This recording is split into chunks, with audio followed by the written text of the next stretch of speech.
So this really is about why do we have a lack of communication such that it leads to these, what seems to be unbridgeable divisions? So yeah, we do have divisions that have gotten so extreme that they seem unbridgeable. But the issue is a bit more complex than a simple unbridgeable division.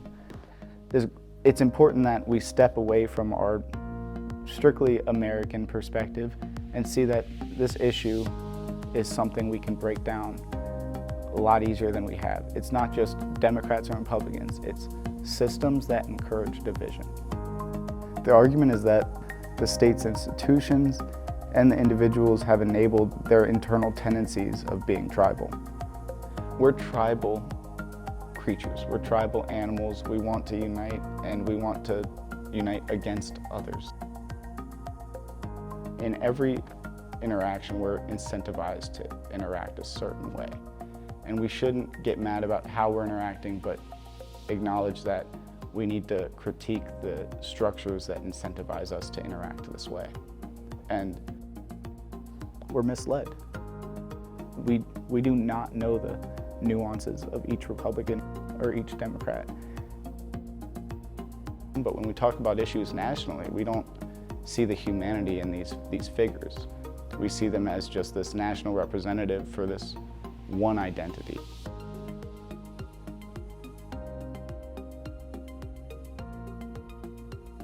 We're searching for accountability.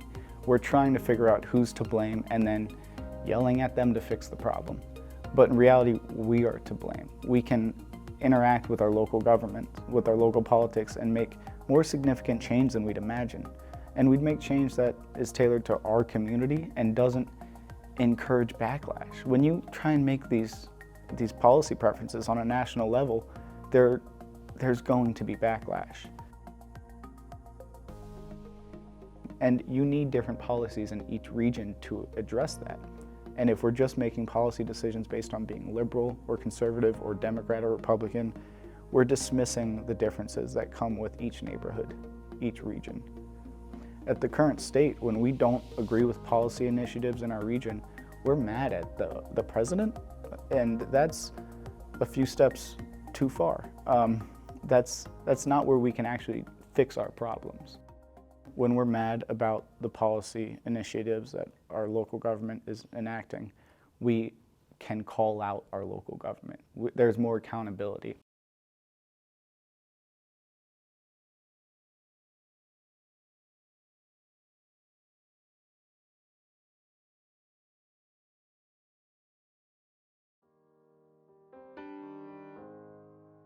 And we have to look at history and utilize that. Yeah. I mean, we can see that this wasn't a problem 70 years ago, and then years later, we're dealing with countless repercussions. And since the 50s, I mean, we've had civil rights movement, and the civil rights movement brought a realignment of political parties. And once this overwhelming national cleavage conquered politics, we began to see our institutions intensify the divide by creating a morally based national conversation that separated us from the politics that directly affects us.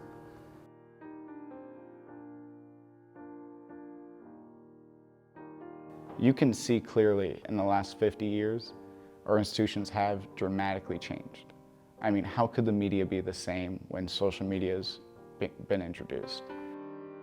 How could interest groups be the same when the amount of money being funneled through them has quadrupled? And that might be an understatement.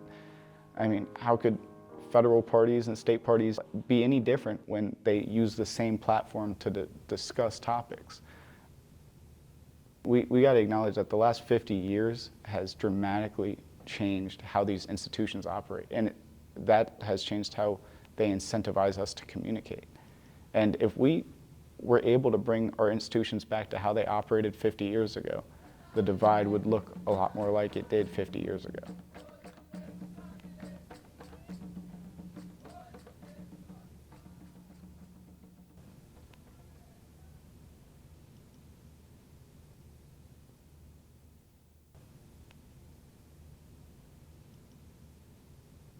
There's a study that looked at the New York Times and their outreach to local communities. So the study concluded that when a national paper is introduced in a small rural community, we see the population segregate. The college-educated citizens have a tendency to gravitate towards the national Times, while the remaining population tends to favor the local paper. And once a part of the population begins reading the Times and the local paper, we can see shifts in the news presented within the local papers. The local papers begin to favor local news and really detach from nationalized issues, most importantly, issues that the New York Times is covering. And this creates a community where the college-educated, nationally oriented, left-leaning citizens obtain news from a national paper, while the non-college educated, locally oriented, right-leaning citizens read the local papers. And because the local paper changed what they print, this creates a segregation of information. And this incentivizes these different demographics to believe vastly different issues are essential to ensuring a strong and successful nation. We tend to think that we have a very unique threat of polarization, but this is something that's happening globally. I mean, all Western democracies are dealing with a degree of polarization. And you look at some states like Nigeria, they're experiencing the same things we are here with how their population is divided.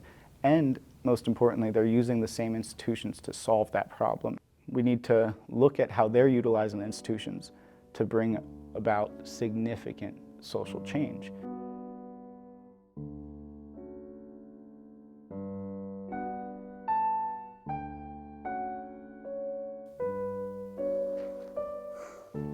Damn, I always talk about Nigerian government.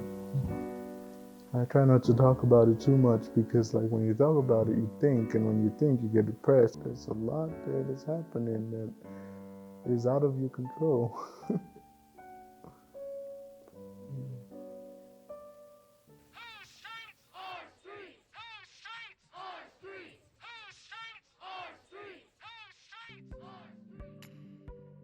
Okay, so division. Wow. Well, I can certainly tell you that division exists in both places. It may look a little different, but it's still division. So again, this is all subjective to me. You can ask a different Nigerian, they can tell you something different too. It's all subjective, but in America, once you have a different opinion than somebody else, you're viewed as the villain. But regardless of this division, the people still have power.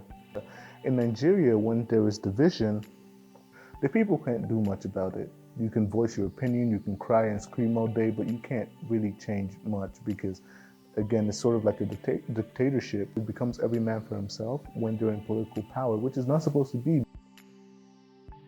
Masses are slowly beginning to have a voice for themselves, and the use of like social media and the use of like news stations.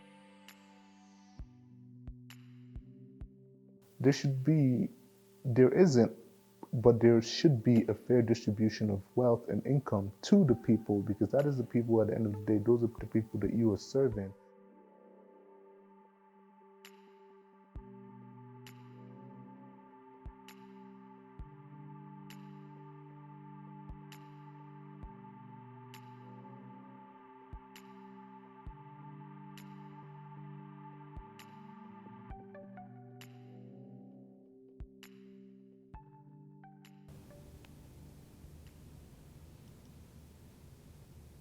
The solution that would enable citizens of the US and Western democracies globally is one that starts with the institutions of the state. The media, the state and federal parties, and interest groups need to be held accountable. These institutions can present information that is accessible and relevant.